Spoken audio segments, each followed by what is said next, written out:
What if you could help others to find the power to heal themselves? Physically, emotionally, and spiritually. When I started teaching my classes, it was in 2002, and I was just doing the past life regressions and contacting the subconscious part. But then as the time went on and we found how powerful this was and what we could do with it, a lot of the students began saying, you know, advanced past life regression doesn't really tell what it's all about.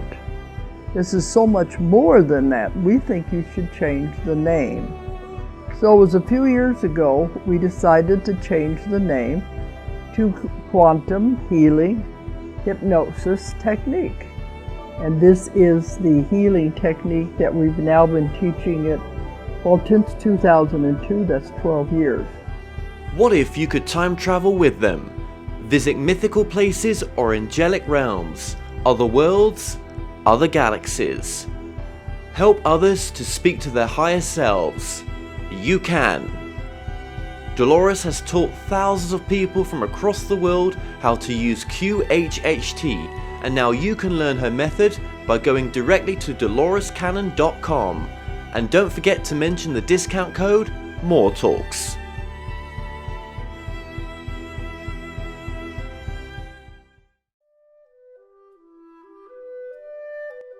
Established over 100 years ago, Watkins Books is one of the world's oldest and leading independent bookshops specializing in esoterica. We have the widest selection of esoteric books in the UK, and our friendly and knowledgeable staff are here to assist you in a unique ambience of our shop. So come and visit us in the heart of London as we're open every day.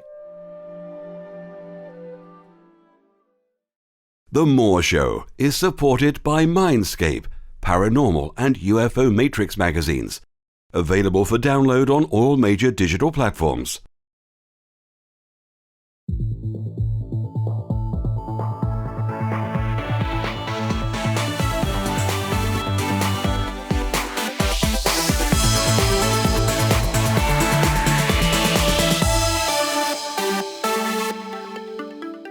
The comments and views expressed on The More Show are those of the people that make them and do not necessarily reflect the view of Kevin Moore, The More Show, or this radio station and its affiliate or sponsors.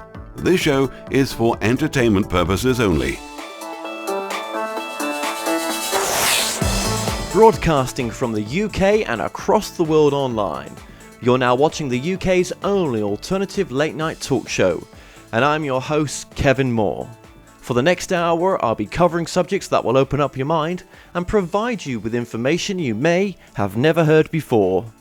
On today's show, I'm joined with Patricia Awyan. Now, from a young age, Patricia knew that she would one day be going home to Egypt. Having been born with a need to know, she has spent much of her life on a personal quest for knowledge, wisdom, and spiritual fulfillment. Now, Patricia's strong and vital connection to nature and interest in the mystical and physical sciences propelled her into a lifetime study of the ancient mysteries. Now, as a long-term student in metaphysical, spiritual, and esoteric subjects and traditions, Patricia's spiritual background serves as a strong foundation to support her work. She's also become a student of Khemitology. Now, her journey has taken her all over the world, only to discover that there was once a very ancient civilization worldwide that left these same clues with different labels and icons, but all virtually telling us the same story of who we are and where we came from. It's an exciting time to be alive. Humanity is beginning to awake through a powerful portal together, where our potential for living in harmony and unlimited self-empowerment will be heightened to new levels. Patricia Awyan, welcome to the show. Thank you. I'm honored to be here. Thank you. Now, Patricia, just for the audience, just tell us a bit about yourself to begin with. I'm originally from the USA. I grew up in Pennsylvania, daughter to Edward H. Lehman, who was a well-known artist, and also my mother was an artist, and moved here to Egypt, just literally seven years ago yesterday. So I've been here for 7 years and married to Yosef Awyan, the son of world-renowned Well, they call him the ancient wisdom keeper, but he's an indigenous Egyptian archaeologist and Egyptologist, Abdel Hakim Awyan. And he was well known for really offering a new paradigm or an alternative view of our heritage here in Egypt. What is your message you're trying to get out to the audience then? What is it you're doing? Well, I was really drawn to come and meet Hakim. Oh gosh, well, many years ago. I guess my first trip was in 2005, but I had been studying esoteric sciences and extremely attracted to Egypt since I was very young.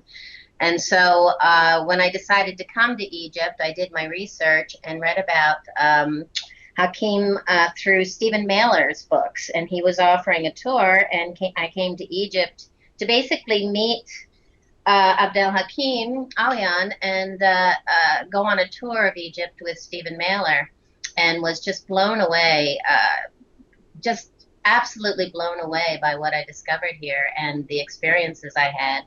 And it kept me coming back several more times when, it was my third trip that I met my current husband, Yosef. And the two of us, unfortunately, we got married just after Hakim passed, or wested, as he would have said, because according to him, there was no word for death in ancient Khemit. They actually used the word westing as the sun and the stars rise in the east and set in the west, because they understood that our life is eternal and ever cycling. But anyway, after Hakim passed, we married shortly afterwards and decided that we needed to carry on his tradition of sharing this amazing and valuable knowledge, and created the Khemit School of Ancient Mysticism together. So together we're co-directors. And our focus is really on spreading the word, sharing what we know, continuing the research and field work, which we've been doing steadily. I mean, 9 to 5 or more, actually, for the last 7 years. So it's grown into something quite large. We also will take people and guide people to the sites here in and around Giza, Alexandria, and we lead formal tours and custom tours, and are able to bring many speakers such as Brian Forrester and Robert Schoch, who is well known for redating the age of the Sphinx. He's a geologist from Boston University in Massachusetts.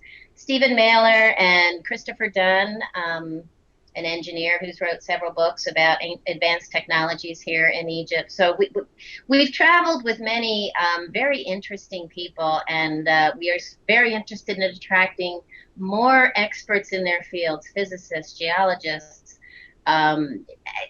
engineers, scientists in all fields, because what we're looking at, the alchemy of the nature of our reality, that these secrets do lie here in Egypt and all over the world. So it's really an exciting endeavor that we've gotten ourselves into, but very important and significant as well. So what is it that changed you by going over there initially? Before we get into what it is you're doing now, what changed in you? I mean, you went over there, you saw these monuments, but then what happened? Well, what you find here is nothing like what they've written in the history books and in your test books, anywhere really, except in alternative texts.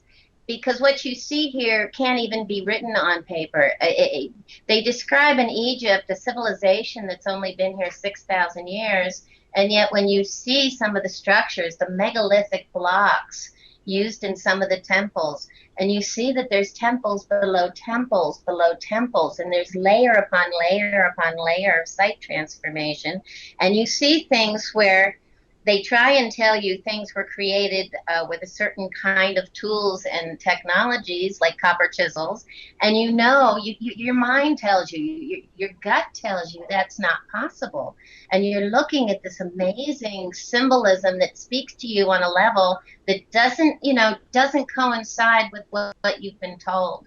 And then you have someone like Abdel Hakim and Stephen Mailer explaining to you what you know, everything I studied about esoteric sciences and alchemy and all these things throughout my life, it coincided with what I knew to be true, and then takes it 20 steps further. So I was just totally awakened to what I think my life's passion was, basically. Okay, so if someone's, coming to Egypt for the first time, or maybe this is their second time, like yourself, as you started to come to Egypt, how is this life changing for the average person in a sense? I mean, obviously it was life changing for yourself, but how could it help us by going to Egypt and looking at these ancient structures? And is it our own internal private sort of aha moment in a sense? Well, I would say it's an internal pilgrimage that each person makes. I've noticed, I've been here, as I said, several years, and I've watched and participated in many, many people's experiences when coming here. And what I notice is Egypt affects each person differently.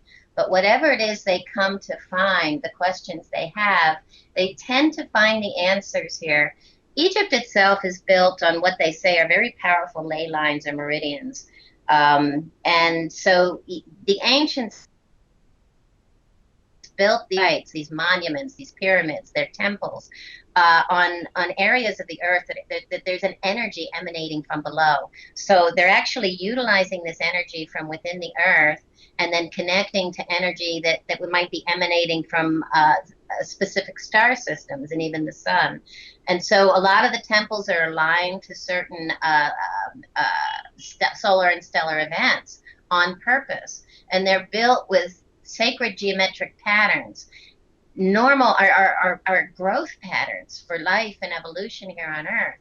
And so these temples are built also with a combination of rocks and minerals, different crystalline rocks, and all different, different, like at least the same combination, like you'd have basalt and granite and limestone, the same combination set in different ways at each temple in order to, as you're walk through these structures are actually interacting with you. And so it kind of helps to explain why people are having such powerful experiences here.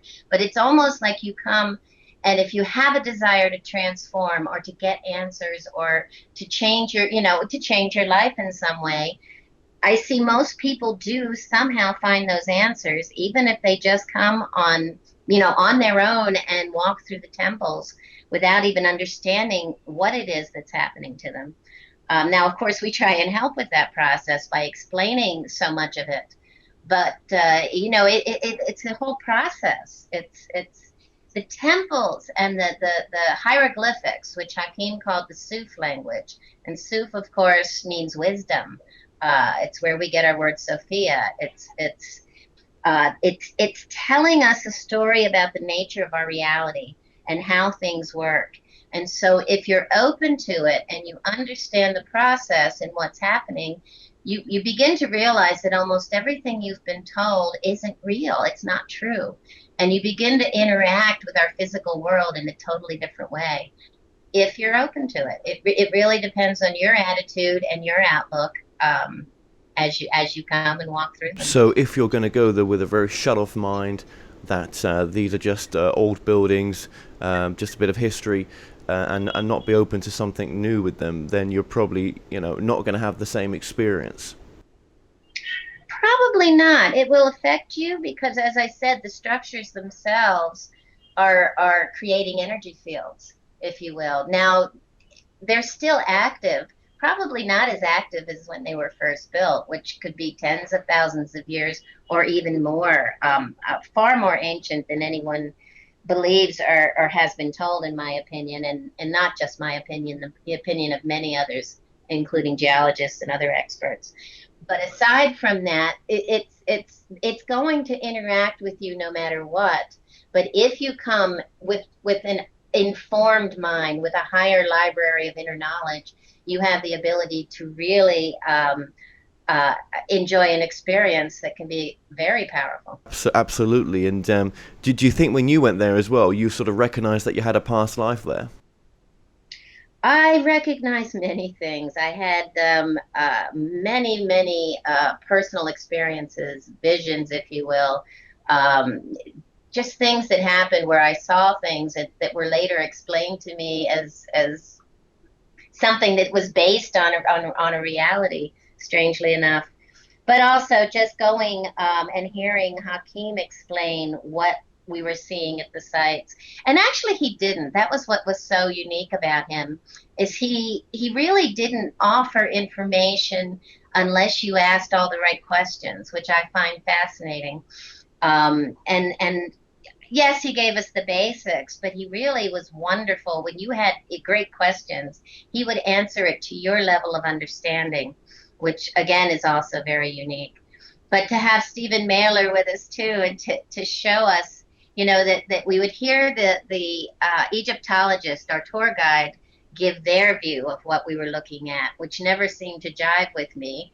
And oftentimes they're only concerned with, it was so many columns and this pharaoh and this time period. But what Stephen offered and what we try to offer today is a different look at the temple, at the structure itself and how it fits patterns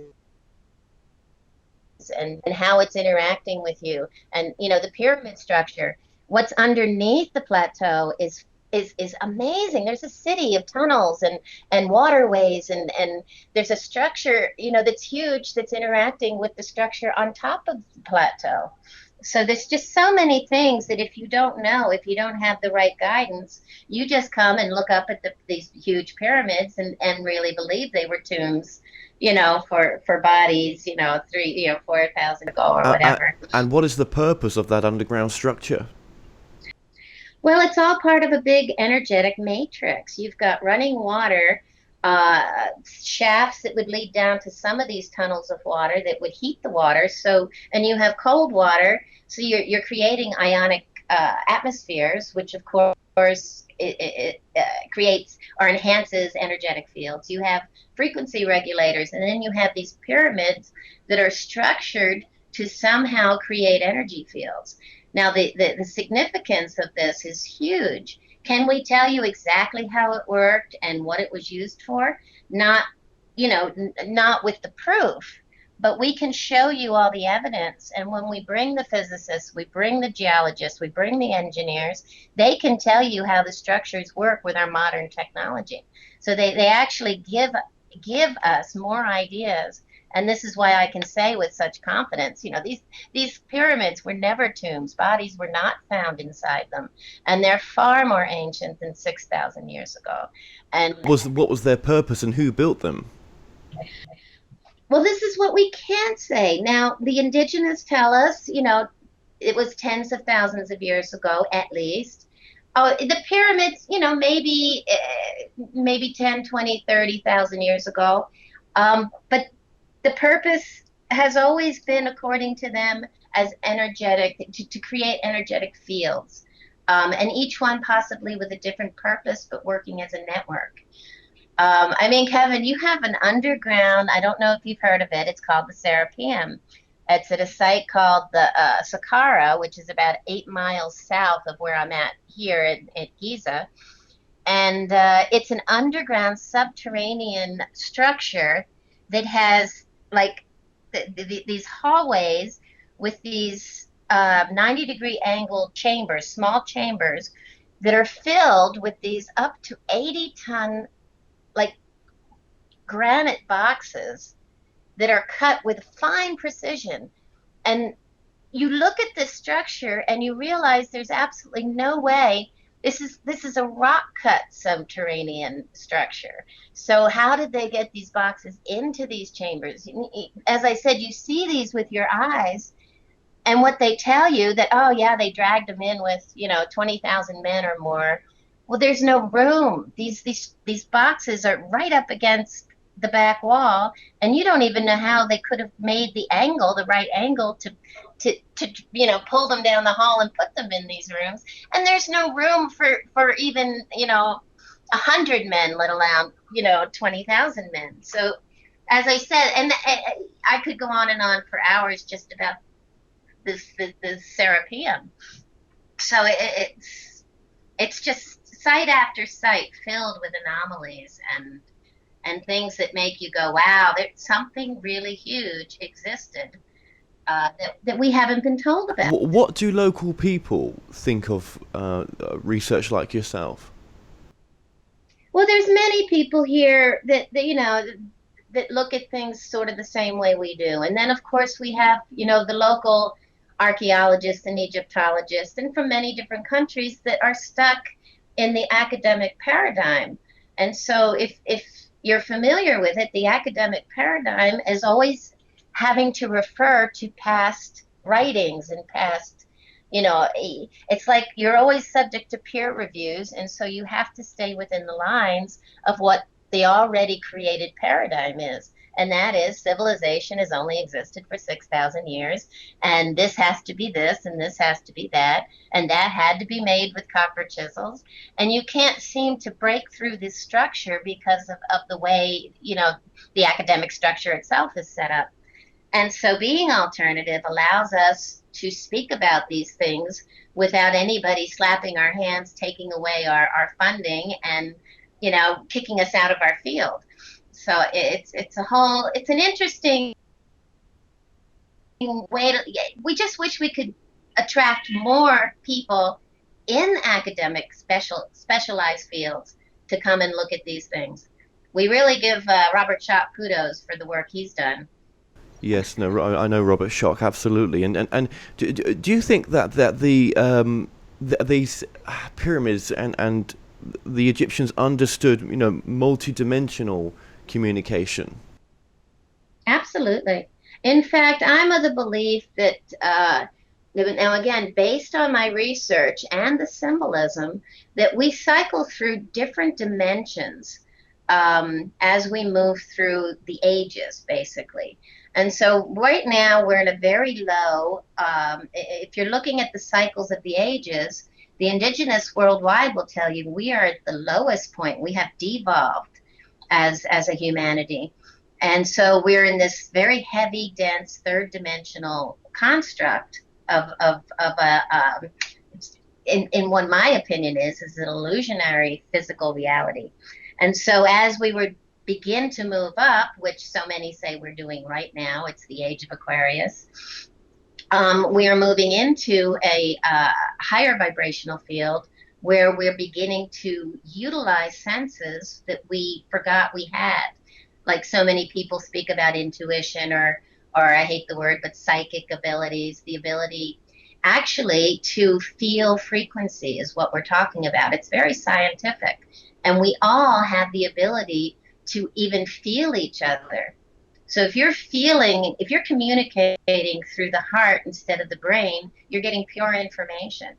And so just by the nature of how that works, you're leaving a world where we can easily be manipulated and controlled through media, writing and TV programming, through our senses, basically. Our perception of our reality can literally be controlled by things that are outside ourselves.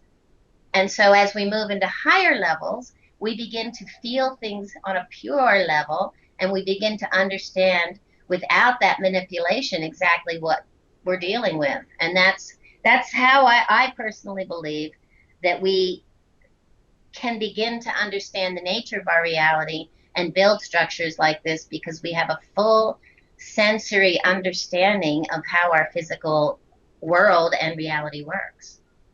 Have you read the works of Edgar Cayce at all when it comes to the pyramids?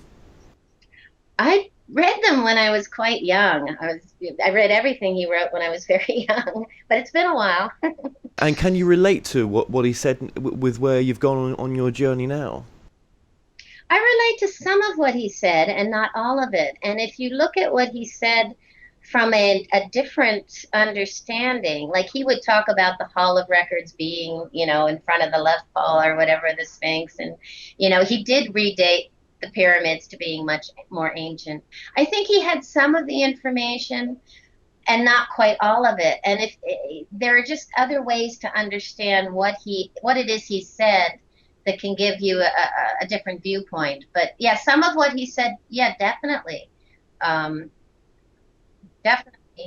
So where do you think they came from, those who had the initial technology to build these pyramids, and how do you think, in your understanding of it, they were potentially built? Well, that's really difficult. We know it is our feeling that the way it's been told to us that, you have 2 to 3 million blocks of stone that can weigh up to, now the pyramids themselves, maybe 20, 30 tons. To have built that the way it's been built, and you have to look at the internal structure of the king's chamber and the queen's chamber, and of course the chambers in the other pyramids, each one being different, by the way. But you look at how, the structure it's precise. I mean, it's alignment with the magnetic north pole. Just everything that, if you look at it as a full structure, it could not have been built by a primitive society. It just couldn't. But to actually pinpoint and say, I know it had to have been this, we can't do that. We can only ask the questions and continue to look for answers. Yeah. But what would be your hypothesis? What would be your understanding of it for your truth? Far more ancient than even 10,000 years. Just from what I can perceive and gather from them, I believe, boy, they could be 50,000 to 100,000 years old. I know the Sphinx is at least that ancient. And we believe the Sphinx was built first. And the subterranean, it's basically like a subterranean city underneath the pyramids, structures of tunnels and chambers, that would have had to have been built first. But I believe that they were built with a specific purpose in mind. The word pyramid, pyramidos, fire in the middle, gives you an idea. The structure itself, with the point at the top moving down into the fore, is moving from, it's actually giving you a structure that tells you about the breath of life, that we are breathed out from the atom, that the original, the center source, breathed out into the 4 elements, the 4, dimensions or whatever that we're dealing with, that it's an energetic process, and it's within the structure itself. Okay. So, also in your bio, you mention as well, nothing we think is real, really is. So nothing we think is real really is. Now, why is that? Well, it's our perception. We are limited at this point in time to, what we believe is just 5 or maybe 6 senses. Some people, understand how their intuition works. But in truth, the indigenous, and again, this is worldwide, tell us we had 360 senses at one time. And if you consider that, that's full scale capability to interact with what we imagine this reality to be. When you look at the symbolism, you begin to realize that they actually call this construct that we're living in is truly, it's the duat, it's duality, it's polarized, and it's like a world where we're, as I had mentioned earlier, we can be manipulated to believe that we're experiencing something we're not, and that we operate through the system of, core beliefs. From the moment we're born, we're told by our parents, that no, this, you begin to perceive your reality, but we're told what it is we're looking at and seeing, and that, based on our core beliefs, becomes what we believe to be true. As we know, we have television programming. The minute that they developed the Heidelberg Press and we're looking at words on paper, we're suddenly, our scope of vision narrows even more. And so we're just looking at words on paper and assuming these words to be fact, when oftentimes, if you notice when you write an email to somebody, they often totally misinterpret what it is you were trying to say because they didn't get your tone, and they didn't see your body, expressing itself. And so because of this, I believe we're in a world right now where we really don't understand. We believe that we have only existed for, 6,000 years, when I believe we are eternal and we're constantly moving into and out of life expressions. And this is what the pantheon of gods and goddesses actually is telling us. They're a map of the nature of our reality. In fact, they were originally called netters. And the word netter comes from the hieroglyphs that we attribute the consonants NTR to. And so we get our words nature, eternal, natal. All of these words are derived from these hieroglyphs, which today, Egyptologists have said, oh, that means God. But if you think about it, it's source. It's, as Hakim said, Suf, it's wisdom. It's these netters are all aspects of the nature of our reality. There were 360. Half of them were male and half of them female, speaking to the polarity of our existence and the duality of our existence.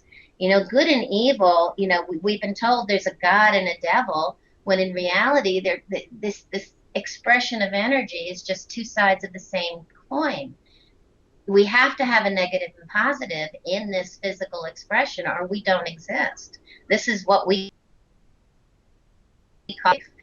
But in reality, is it life? Is it the duat? Are we actually dreaming? Are we in what the Australian Aboriginals say is the dream time?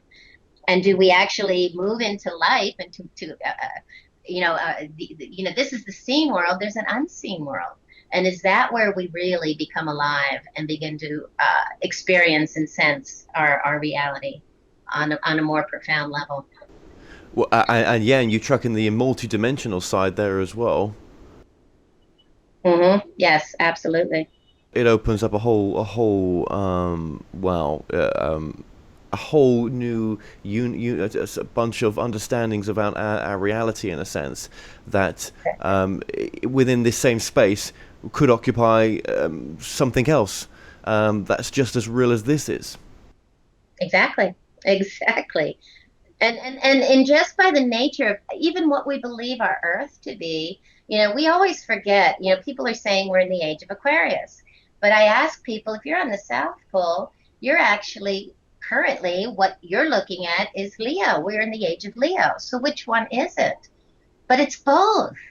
And we're in a kind of separation consciousness now. We believe we're all separate, and we're easily manipulated by fear and anger through separation agendas. Religions against religions, races against races. And when in truth, we are all aspects of the same source. So once you understand that and you take a look at your reality differently, you understand that, we're not just a northern hemisphere oriented Earth. We have two sides. We have polarity. And so I would ask people, are we in the age of Leo or are we in the age of Aquarius? And of course, it's both. Well, you mentioned hieroglyphs there as well. I mean, if you look at some of the work, for example, that Eric von Daniken has done, where, he talks about those from outer space coming down to help humanity. What's your take on some of the symbols that you see there that Eric von Daniken interpreted, for instance, in his research? Well, I also read all of his works when I was young, and the Chariot of the Gods, the whole night, all of them. So interested in what he had to say. And of course, there was a time I researched and read everything I could about, this concept of other, star people from other galaxies and stars. And what I now understand, which is hard for people to see, is I don't believe in alien beings from other stars. I believe the stars are almost, they're like a hologram of what's happening within. And so hologram, basically, it's a projection from our center. Is we're looking at, we're taught to look outside ourselves, to define ourselves. when in truth, and most of your wisdom traditions tell you, no, you must look within, that we can't define ourselves from our outer reality, because of course, as I've mentioned, we can be manipulated through that. So we need to look within to find our truth. And so this outer world is always a projection of what's occurring within. And when you play with this, you know that. So then what would this concept of aliens actually be? And I truly believe that, alien is a word of the highest degree of separation. It's everything you're not. It's alien. You don't even belong here because you're an alien. And so I don't believe in that. I believe if there's aliens, then I'm also an alien. They're just aspects of the same self. But what you're looking at with these star systems, the star seeding processes, where people think, they came down and played with our DNA. Well, consider that stars project huge bursts of energy. And so we get these bursts of energy, and they do affect us. The star seeding itself, there was a supernova from the Pleiades. If you've ever heard of the Cambrian Explosion, which is a geological era where there was a huge explosion of life forms being created in the masses of water here on Earth. Well, if you consider, so many indigenous cultures say that, we came from the Pleiades, that life sprang from the Pleiades. Well, there was a supernova that came from a nebula from the Pleiades that actually affected the Earth's environment at that time. If you research this, you'll find this to be true. It even affected the spiraling of how life forms, the nature, the pattern of life itself. And I would consider that an exact, there's your explanation of what star seeding is. That it's an interaction with what's occurring on Earth. And the hieroglyphs, by the way, back me up on that, because they do speak to these things on an alchemical level, and they do speak to it as an expression of a process that is occurring within, not without us. Sure. But with Eric von Daniken, he with these hieroglyphs, he interpreted them to mean ancient astronaut symbols. But you wouldn't interpret them to mean exactly that. No, they definitely were not. A lot of people say that Osiris and Isis, they're either aliens from another planet or that they were gods that walked the earth. Well, if you consider them as aspects of a source that lived in a higher vibration, they're really representative, they're symbolic. But you can consider them almost godlike because of what they're expressing to us. But they're not gods in that you would revere them or worship them or pray to them to give you anything. See, that was the lie. They were just representative. They were teaching us on an alchemical. See, when we were taught years ago, we were taught all the sciences as one because they're all interrelated and interconnected. And this is what hieroglyphics are. They're teaching you the chemistry, the alchemy of everything that exists as one teaching, as one expression. Where today they've separated everything out and you have to specialize in physics or chemistry or biology or language and all those things that I mentioned are all interrelated, and each one contains all aspects of the whole. Right. Okay. I mean, there's been other people. There's Zachariah Stitchin as well, and a few others that have different opinions on the meanings of some of these symbols. There's never one truth, is there? There's many truths, and I suppose you have to go with what resonates with you. Yes, absolutely. In fact, I will tell people there are several different layers of meaning for each one of the hieroglyphs or the icons and the imagery and the mythologies, several levels of interpretation, and all based on cycles. And all of them are real. All of them are true. If you choose to believe a certain way, it's just where you are at in your state of consciousness. And if you want to go deeper, you'll see the much bigger picture. And it's an individual choice without judgment. Well, could they have been clues left to us by these beings that von Daniken speaks about and Stitchin, and also maybe they're different time periods as well. They're not the same time period that they're talking about. I do believe there are clues left, and I do believe those beings were us. They were us in a higher expression of self before we devolved as a humanity. But absolutely, I do believe they're left as clues. Yes, yes, absolutely. Okay. Now you've got a term here as well. I don't think we've mentioned this term. I'm probably going to get it wrong. Khemitology. You mentioned Correct. Khemitology. What is that term? Well, it's a term. Khemitology was the modality. Well, it was created by Abdel Hakim Awyan and Stephen Mailer to define what this alternative study actually is, because Egyptology itself doesn't answer the questions that are raised here. If you come and look, at some of these anomalies that are out here in open plain sight, Egyptology does not address what we're looking at. And so they developed this field called Khemitology to offer an alternative view that's disconnected from the edicts of what Egyptology stands for. And Khemit itself is what the ancients called the land. And again, from the hieroglyphs from the consonants KMT, and it stands for the Black Land. And it's representative of the dark alluvial soil that the Nile would dump on its banks annually, which actually would refer to the fertility of the agriculture that they relied on each year. So this black soil ensured that they'd have these amazing harvests to be able to feed the people. And so this is what they called the land Khemit.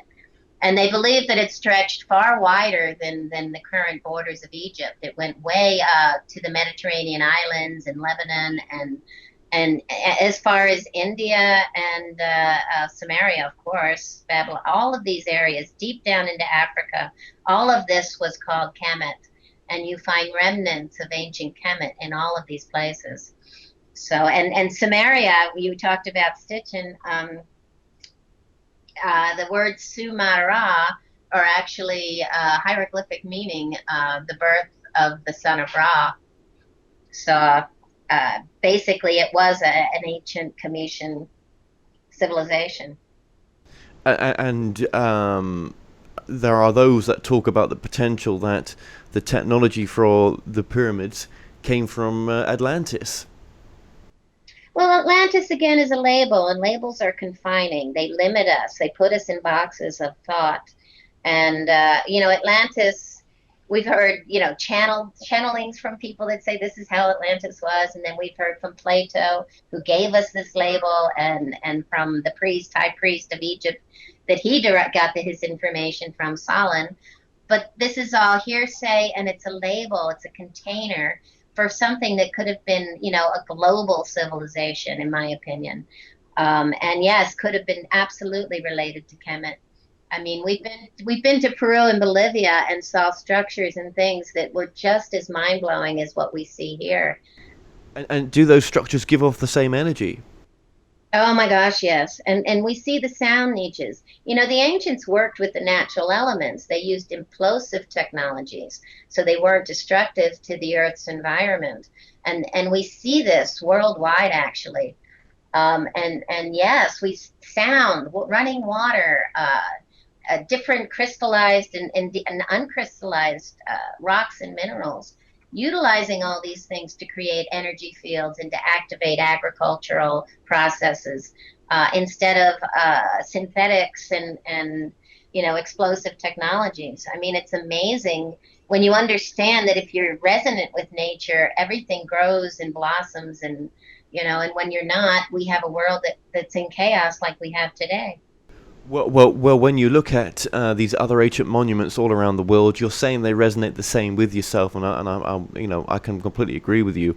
When you were just saying there as well that Atlantis was potentially global, that it was the Earth at the time, the whole continents were, the whole place was called Atlantis potentially, rather than a separate small island somewhere, or landmass somewhere.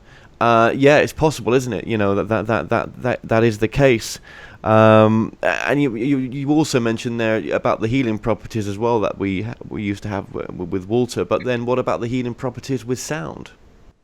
Oh, absolutely. Sound was definitely used everywhere. We have a place, again, at Saqqara that we call the hospital, where they utilize sound niches with underground tunnels connected to patients' tables, where the ancient priests, or I would call them Imhoteps, understanding the nature of energy, would utilize sound and frequency and color to unblock the blockages within the physical body and therefore promote healing. And we saw those same niches in structures in Peru. And I've seen them in other places in the world. So, of course, sound is huge, frequency. Tesla said it, to understand our reality, just look at frequency. But it's always Egypt that's drawn you. I mean, obviously you're living there now, and the experience you've gone through is where you were destined to go. It sounds like. But out of any of the ancient monuments around the world, Egypt's the one for you. Egypt is where I feel most at home. It's opened my levels of awareness to a much higher state. I'm discovering things on a daily basis. Well, I live at the foot of the pyramid, so it's an amazing place to live. Yeah, I have a view of the Sphinx from my balcony, and so I pinch myself. But so yes, this is home for me, definitely right now. But exploring places all over the world is opening, and speaking to the indigenous and the experts in their alternative fields in these areas. I met a gal named Stella Wilden in Australia that was my mirror. She does the same work I do, but in Australia with the original people. And she's come up with the exact same. I mean, she did a presentation, a PowerPoint, and I gave one, and we both utilized some of the same slides. This is how, what we were finding was exactly the same thing, which is mind-blowing. And I find that everywhere in Native America. I see it in Peru. I see it, I'm going to India next month. Very excited about that, to again, a lot of the megalithic sites, but also to look at the symbolism, because I see the same things in the symbolism there, the same, aspects of nature, angles of light. It's the same story told worldwide. That will be very interesting going to India. I hope you'll be video recording that and vlogging that. That'll be fantastic. I will. We've talked about as well about the symbolism, but what about the idea for sun worshipping as well? Well, the sun worship, it's interesting because sun worship, a lot of people think, they're pagan civilizations that just worship the sun and the sun feeding us and coming up every day. And that is literally not, that's like an elementary explanation of what they were looking at. They saw the sun. All of the netters, strangely enough, are aspects of the sun. The sun itself is the seed or source on a symbolic level. It's the atom. The atom is the source of all. We have a netter here called Atum. And Atum was known to be the all, the everything.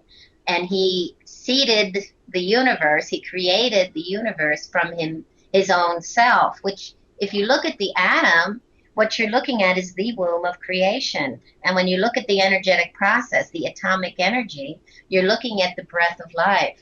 And so this is where they start. They give you this breath of life. Well, the atom is the sun, and the sun breathes out the planets, and the cycles of the sun and the stars are what tell us. It's how we define time and space. So when you're looking at the sun, you can see it almost symbolically. It feeds us. We don't live without the sun and the moon. And so you look at the moon, and then you're really looking at the Father, Son, and Holy Ghost on a physical level. And so this is how they utilize the symbolism to tell us about the nature of our reality, if that makes sense. Yeah, I mean, you talk about cycles there, and you've also talked about cycles previously in the interview as well, that we're at a very low level of consciousness right now in cycles of rising and falling of consciousness. But where's the way forward in this? I mean, can you foresee the next cycles? And if you can, are they? Is it raising our vibration and consciousness? Well, right now I see a huge leap. Again, if the ancients understood, I talk a lot about astrology, but they understood that it's all about astrology. If you can interpret the stars and understand the cycles of the stars, you understand what's happening with the consciousness of humanity itself. And so they tell us we've moved into this age of Aquarius. Well, Aquarius is the master of the mysteries of water, and water is energy. So it's also known to be about community and knowing, gnosis. So this is an age where we actually are going to be able to totally understand the nature of reality again. So I'd say, yes, it's a giant leap for those that are willing to leave this matrix of this illusionary world that we've been told is what we need to focus on, getting a bigger TV, and we need this, we're told we need all these physical constructs, and they don't make us happy. But if we really work on self and resonating and releasing fear and anger, our world becomes more magical. People, I've worked with many people, and if you can just learn to tame your fear and anger, you begin to become what I call the producer of your own movie. You're able to work with the reality in such a way that you're the co-creator. You're creating your life experience as it happens. So, that's very interesting. Yeah, I completely agree with you there. With Egypt nowadays, then, what's it like living in Egypt, and what are the monuments going to be safe against radical Islam, and what's the future there, would you say? Well, I think Egypt has a bright future. I've lived here, as I said, 7 years, so I was here through the revolution. And it's sad. It's actually very sad to see, at no time, except maybe for that first week or two of the revolution, did I not feel safe here. And the only reason I didn't feel safe then is because I didn't understand what was really happening. It took us a little while to realize that it was a presentation. It was media. We watched media create the news on so many occasions here. It was crazy. They actually create the event, pay the Egyptians to throw the Molotov cocktails, film it, and then pack up their bags, and you see it on, the World News Tonight. So, we saw this happening. We also saw things, that, we were told that people were looting and stealing and burning down police stations, but then the locals would grab the people doing this, and they found out they worked for security forces. So again, what you think you're seeing on the news isn't necessarily the truth. So most of the time here, and the rest of the time, I felt totally safe. We've actually, the sites here are empty. Tourists still have not come back. When I first came to Egypt, some of the sites, they were so packed with people that you really couldn't, you were so distracted by trying to keep up with your tour guide and your group that you didn't have a chance to really feel the experience. I mean, you tried, but there were times that it was just crazy with just so many people wandering and speaking.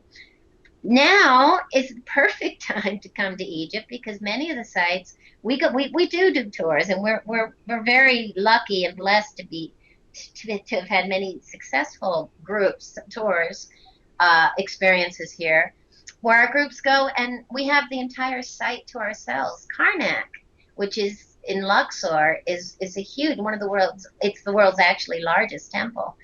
And normally they can get, hundreds of buses in the parking lot. And there have been times we've had the entire site to ourselves, which is really fantastic for the groups that are there.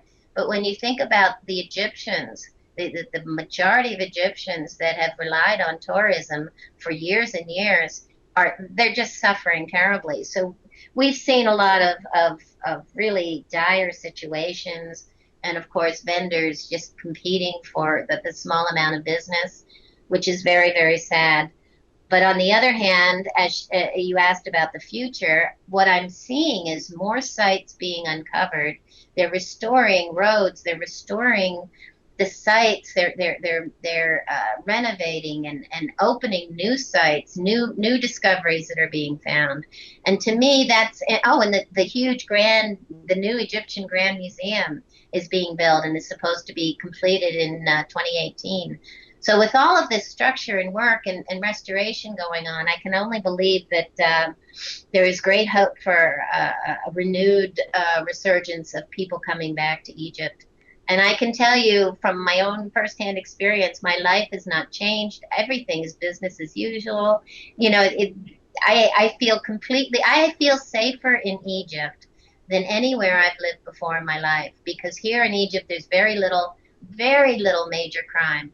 I don't worry about, as a woman, going out at any time of day or night in any area in Egypt. It's completely safe. So in my opinion, there are things happening, terroristic events, explosions, people shootings, and there's more going on, I think, on the streets of big cities all over the world than is happening in all of Egypt. Yes, of course. Well, thanks for that. That's very, very interesting. Just briefly as well, just tell us a bit about your school as well and how people can get in contact with you via the school. Well, our website is Khemitology.com, Khemitology, and we also have a Facebook group, a very active and large Facebook group, where you can come and post and ask questions.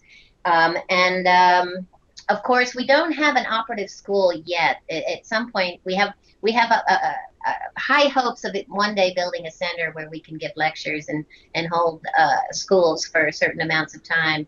But right now, we have an open door. You can come. We'd love to share what we know.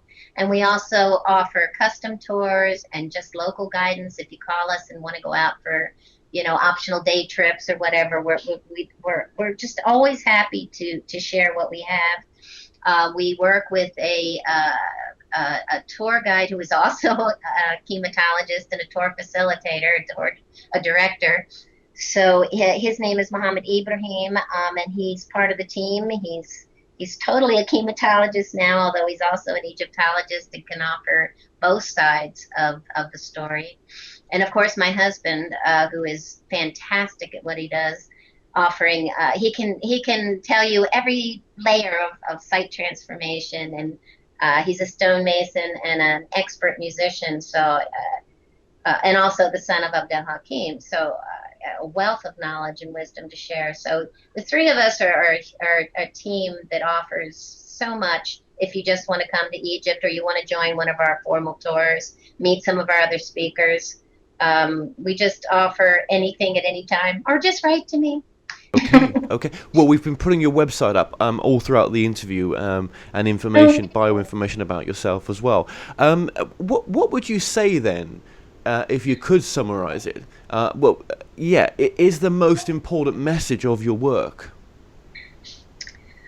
I would say, for me, the most important thing is, that as individuals, that we learn to stop looking outside ourselves at the differences, between us and everything else, and, all the living beings that we experience, and look more toward what is similar, and to look toward, that inner healing, that inner resonance of why are we in fear? Why are we angry all the time? And to go within and start to really enjoy, and create a world where where our hearts are singing and we're happy and enjoying life.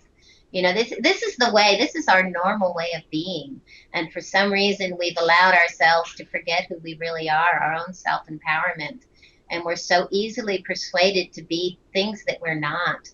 And to think things about other people that, they're just, everyone else is just like us. We want to be happy and create a world where our children can be happy and live beautiful lives. Okay, and of course you're bringing out some books soon as well. Well, not soon, but you're working on a number of books.